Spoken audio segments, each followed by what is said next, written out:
I'm Davy. I'm awesome.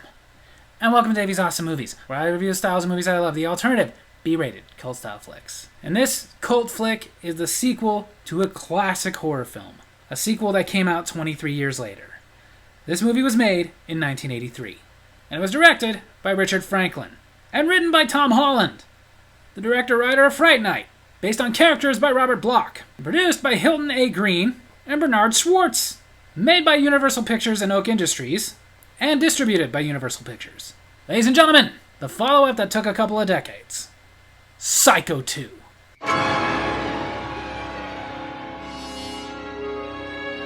After a quick recap of the first movie, the murder shower scene with Janet Leigh, that we don't need to show because you guys remember it from my Psycho review, right? Right? We go to a courtroom, and it is chronological. It's supposed to be 23 years since Norman Bates was arrested. And yes, Anthony Perkins came back to reprise his role as Norman Bates. And after being locked up for 23 years in a mental institution, he has been declared sane and he's going free. But there's someone in the courtroom who's not happy about that. It's all too obvious. Our courts protect the criminals, not their victims. Lila Loomis, formerly Lila Crane. The role is being reprised by Vera Miles. Lila Crane was Marion Crane's sister. Now she's Lila Loomis, meaning she married Sam Loomis, the boyfriend of her sister. A little bit gross. Lila does not want Norman Bates released. She even got a petition of people saying he should not be released. But that doesn't have any weight in the courtroom. They don't care. Norman Bates' psychiatrist, Dr. Raymond, played by Robert Loggia, takes Norman to his old dusty house, next to the Bates Motel that the courts did put someone over to manage it the entire time that Norman was locked up. Not sure it would be a good idea to take him back there. After Dr. Raymond leaves... Mother? Oh, it's so nice getting notes from your mother. Oh wait, not in this case it isn't. Then he starts to see things. It'll show you what happens to bad little boys. I don't think he's cured. Norman goes to start his new job at a diner as a cook's assistant. That means you're the bitch, pretty much. I'm the one who urged Mr. Stadler to give you the job. That's Mrs. Spool. She goes around introducing Norman to everybody and gets him an apron. 2 meatloaf sandwiches and 1 mashed potato with gravy. I love diner meatloaf. After work, as Norman is leaving, he encounters one of his co-workers, Mary, played by Meg Tilly, who has just broken up with her boyfriend and has been told she's not welcome back at their apartment. Norman says if she needs a place to stay, he has a motel. And you'd be welcome to spend the night in one of the empty rooms if you'd like. No! Yeah, I know she's new in town, but I'm pretty sure in that little town, especially the fact that she's been working with this guy all day, somebody would have told her, stay away. But she decides to go ahead and stay the night at his hotel. And when they get there, Norman goes about getting her a room, making sure to avoid the infamous Cabin 1. It's a good move. Then again, a better move would have been to completely shut down the motel. But before letting her in, Norman wants to go check out the cabin, make sure everything's okay. When he gets back, he asks Mary to go wait in his house because he has to talk to Mr. Toomey, the hotel manager the court appointed.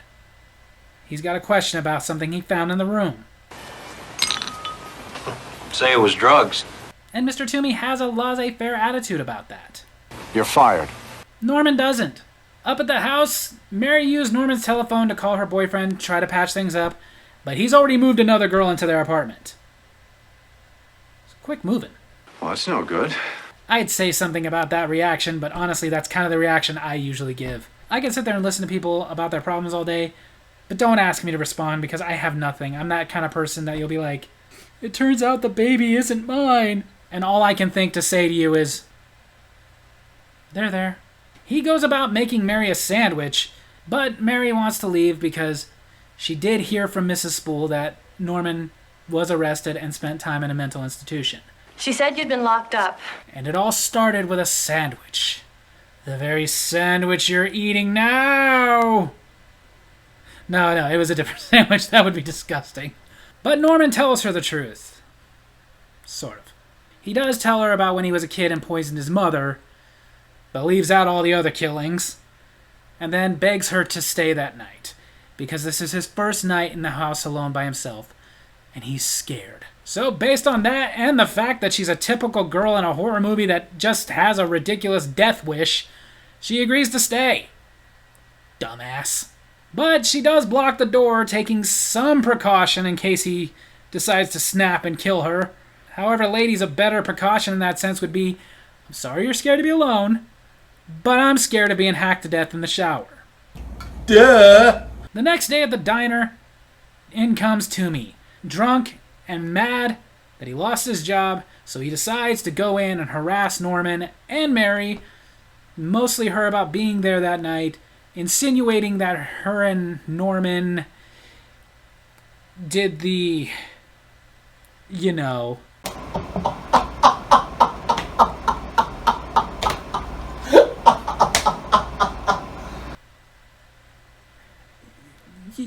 You're adults, you get it. Norman gets a special order. The special order just happens to be from Mother. And she doesn't want meatloaf. She wants Mary dead. Are you sure you don't want the meatloaf? I'm just saying, diner meatloaf, it's amazing. Of course, though, Norman has a suspicion of where that note came from. Cut it out, Toomey! That was your boss you just burnt with a bunch of really hot oil. That's not a way to get ahead. Toomey starts goading him to a fight. What's the trouble, Warren? There is no way you're already okay from a burn like that. Norman's boss tells Norman to just take the rest of the day off and go cool down, but Norman insists that he got a note from his mother, even though now they can't find it. It's not looking good for you, Norman. That night, Mary comes to stay with Norman again. She's freaking dumb. But she also congratulates Norman for keeping his cool, because she was so angry she could have killed Toomey. No, I don't kill people anymore, remember? Yeah, see, when somebody you hardly know says they don't kill anymore, and they're clearly not joking when they say that, that's when you say, I'm gonna get a hotel far away from you. He asks if she's had dinner. Yes, and I'm exhausted. I'm going to bed right after I take a shower. The shower is the last place you want to be if Norman's around. As far as dinner goes, you didn't miss out there. He was probably just going to make another sandwich. Seriously, he's kind of like that kid from Bad Santa that all he knows how to make is sandwiches. But it turns out there's a peephole in the bathroom too. But why would he put a peephole there? Like, it would have had to have been there already, because there's no way he knew that she was going to be staying there, and I'm sure she would notice drilling, and if there was a peephole over there before, the only person he was living with was his mother, so... Oh, you're gross. Later, Norman gets a phone call. My mother is dead. But enough of that, Toomey is back at the hotel. But he's just getting his stuff. He's gonna leave. Aww. At least the last victim got a shower. Norman has quit his job at the diner. He's decided he's just gonna reopen the hotel after he fixes it up. But while he's fixing it up, he notices someone in the window. And it can't be Mary, she's at work. Not only that, but his mother's room that was abandoned, very dusty and moldy and packed up, is now suddenly cleaned and made up. And even worse, it looks like the typical living quarters in a nursing home. Like, seriously, it's 83. Get with the times. I mean, you don't have to get like full on 80s, but you could do with like at least one poster that says, Frankie says relax. Slut. Okay, I don't think it was Toomey that was leaving the notes. While this is going on... Are you sure this is safe? It's definitely not. These kids snuck into his fruit cellar because they want to get some alone time. Whereas I understand as a teenager it is a little bit difficult to get your girlfriend alone sometimes. I think the last place I would want to sneak her into is the basement of a murder house. But as they're kissing, they hear something. And just so you know, in the future, there's a motel next door. Well, he might have been able to go faster if he didn't slam the window on his fingers. When Mary gets back, Norman is panicked. He takes her upstairs and shows her his mother's room. This isn't how it was. So Mary, is the concept of getting a hotel in town starting to sound appealing at all? But then they get a knock at the door. It's the police. They're investigating the murder because the teenage girl got away and reported it. Looks clean to me. Well, that was thorough. After their search, they ask where he was around the time of the murder. He was with me all afternoon. We were walking in the fields. Now you're lying for him? You want to die? I had to do something. He was going to arrest you. Yeah, that might not be such a bad thing. Norman is, of course, freaking out. He thinks he did do it. He thinks he's going crazy again. Mary tries to calm him down, says she's going to make him a drink. So she goes to the parlor in the hotel to see if he has any brandy. Why did you lie to the sheriff and say Bates was with you this afternoon? Mother. What the frick? She explains the reason she covered for Norman is because it couldn't have been him. Where she was undoing what she had done to Mother's room, she had locked Norman in an attic. What difference does it make? We want him recommitted. So now this is explaining it. The two of them have been making Norman go crazy, so he will have to go back to the mental institution. What a twist! But wait a sec. If they've been doing that, then who's been killing people? But the problem is Mary is convinced that Norman has changed. He'll kill you. You know that, don't you? He'll murder you just like he did all the others. Which is why it was such a good idea to have your daughter do this in the first place. But Norman is convinced that he must be losing it and that he must have killed that kid. Especially after a bunch of blood starts coming out of the toilet in his bathroom. But Mary's not convinced. Then how do you explain this? Well? You have a woman staying with you. Maybe she ignored the warning on the package that said don't flush the tampons down the toilet. You don't have it in you. Not anymore. Yeah, let's risk it. Mary notices light coming from the peephole. So Mary goes to get her gun that she brought with her. Because now she is convinced that somebody else must be in the house. However, I'm not convinced that that little pea shooter is going to do anything. While checking Mother's room where the peephole is... Whoa! That was awkward. She tells Norman there has to be somebody else in the house, so she goes downstairs to check it out. Okay, Mother, where are you? Both you and Norman have some serious mother issues. They don't find anybody, so the next morning, Norman calls his doctor, Dr. Raymond, who tells Norman that he found out that Lila Loomis has been staying in town. She's Mary's mother. Norman is having trouble believing this, but Dr. Raymond assures him it's Mary and Lila Loomis screwing with him. But who's doing the killings? Mary goes to confront her mother, who insists that she was not in the house, but also insists that she's not giving up on making Norman snap. This is going to go very, very well for you. Mary goes back to Norman's place, and Norman confronts her about what he's been told. But before she can say anything about it, the phone rings. It's not your mother. Hello. Hello, Lila? You call her Mom. But Norman says it is not Lila, it's his real mother. Mary asks, who is that? I don't know. She won't tell me. Okay, Mary. He's psychotic again. You and your mom win. Close up shop. But Mary insists it is her mother doing this. She starts confessing everything. Just then... Norman, the sheriff would like to see you out at the swamp. Gee, I wonder what they found.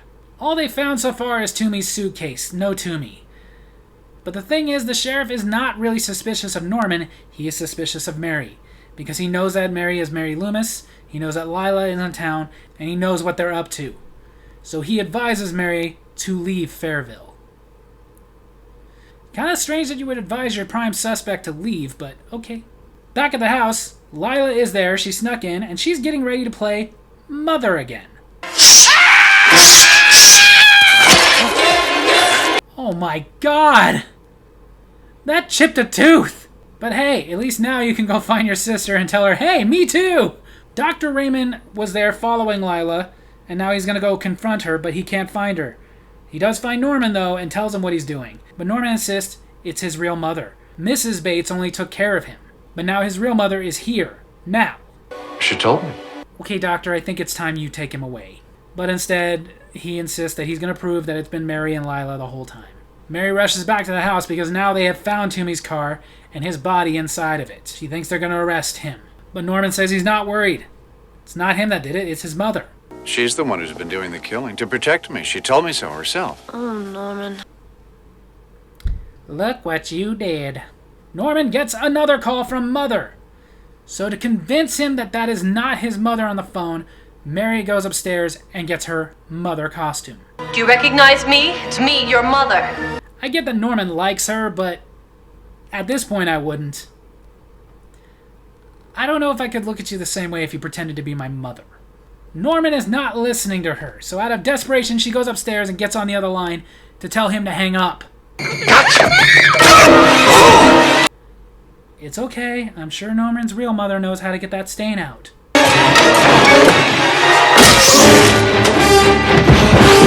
Of all the darn luck! Mary is now freaked out and scared, even though Norman is trying to protect her. He's convinced that she is Mother, and he just wants to cover it up and hide her in the fruit cellar, like he always used to do. This is all you, Mary. But now they've gotten down to the fruit cellar, and Mary sees the results of her head games. She sees her dead mother there. You killed them all! Norman, you didn't save Mother. Now how to wrap this up. So she murdered her own mother over Norman? Looks like it. Sure. I tell you, if you'd seen Mary Loomis at the end, you wouldn't have questioned it. She'd gone mad. So Norman's gonna get away with this? So, since they've wrapped this up and they think case closed, Norman goes home. Mrs. Spool, Hello, Norman. come in. What does she want? The woman you thought was your mother was my sister. What the That's when Norma took you in. You were less than a year old. Wait. Mrs. Bates' name was Norma and she called him Norman? That's weird. Mrs. Spool explains that she couldn't raise him because she too ended up getting sent to a mental institution. That explains a lot. She also explains that when he got out, she kept an eye on him, and she saw people messing with him, so she stepped in. You're all I have in this world. Well, I guess you two can now grow old together. Just like a nice mother and son. Pardon? On second thought, Go downstairs and open the motel. What do you expect us to live on, Hope? well, here we go again. Yes, there is a Psycho 3. We'll get to that next time. So there you have it. That's a classic follow-up to the classic horror film Psycho, Psycho 2. A sequel 23 years in the making. Now, most of the time, sequels that come out a couple decades later suck. But not this time. This movie did have success. It was pretty low budget with only $5 million in 1983, but it did $34.7 million in the box office. However, it was mixed received. It instantly became a cult hit, as reviews were kind of split down the middle. Some really liked it, some really didn't. Some felt it was unnecessary to make him Psycho again, and a lot of them did not like that Lila Loomis became such a bitch. Yeah. They felt that it would have been better to leave her as a sympathetic victim versus someone who was so overcome with rage and anger that she ended up becoming very petty and causing her own demise. I think, honestly, it just made sense. One of the worst things for the families of victims in cases like this is when somebody gets out, especially over them saying that they're no longer insane. It upsets them, and it's reasonable to assume that one would be so upset that they'd be painstakingly trying to get that person locked up again. This came about when Robert Bloch wrote the book Psycho as satire to Hollywood slasher films. So whereas it is based on his book, it is actually extremely different than the book. Now, by the time this movie was made, Alfred Hitchcock had already passed away, and producer Hilton A. Green was very worried that this was going to be something that would insult the memory of Alfred Hitchcock. So he presented the idea to his daughter, Patricia Hitchcock, who said her father would have absolutely loved this, and gave them the go-ahead to do Psycho 2. At first, Anthony Perkins did not want to reprise the role of Norman Bates, but then after he read the script, he was like, you know what, let's do it. That, and I do imagine the money had to have something to do with it. It wasn't like he was making a lot of movies back then. But before Anthony Perkins did agree to sign on to reprise his role as Norman Bates, one of the actors they were looking at to play Norman Bates was Christopher Walken. That would have been really cool. Like, hey, my mother's back. She's gonna make me kill again. As a nice touch to play Lila's daughter, they did want to get Jamie Lee Curtis, the daughter of Janet Leigh, to play that part, but due to scheduling conflicts, she wasn't able to do it, which is how Meg Tilly got cast. Which, depending on who you ask, was a good or a bad thing. Apparently, Meg Tilly did not get along very well with Anthony Perkins or the director, Richard Franklin. The two of them hated her and she hated them. But that's kind of cool when you look at it because they had really good chemistry together. The house of Norman Bates was still there, still standing, but the motel itself did have to be reconstructed. And Richard Franklin painstakingly made sure it looked exactly like the original film, as not only did he love the original film, but Richard Franklin, the director, he himself was a student of Alfred Hitchcock's. So it was very important to him that he did this right, painstakingly got it good, because he wanted it to be a tribute to Alfred Hitchcock. And honestly, in my opinion, it is a great tribute. This movie, was it as good as the original Psycho? No, but it was a fantastic follow-up in my opinion. And everything worked out perfectly. Honestly, if they had done a sequel a couple of years after Psycho came out, probably wouldn't have been as good. The fact that they did do 123 years out, it made so much sense. They were very careful about the script to make it where there was no plot holes. And honestly, I think it's fantastic, and apparently Quentin Tarantino agrees with me, as he has gone on record to say that this is one of his favorite films. So on that note, if you have not seen the follow-up to Psycho, Psycho 2, then I do highly recommend you get out there, you search for it, and watch Psycho 2. It's fantastic. So there you have it. That's my movie review this week. I hope you guys enjoyed it, and if you did, make sure to hit like, hit subscribe, hit the little bell so you get notifications for when I post new videos, and leave a comment. Tell me what you thought of Psycho 2. Love you guys.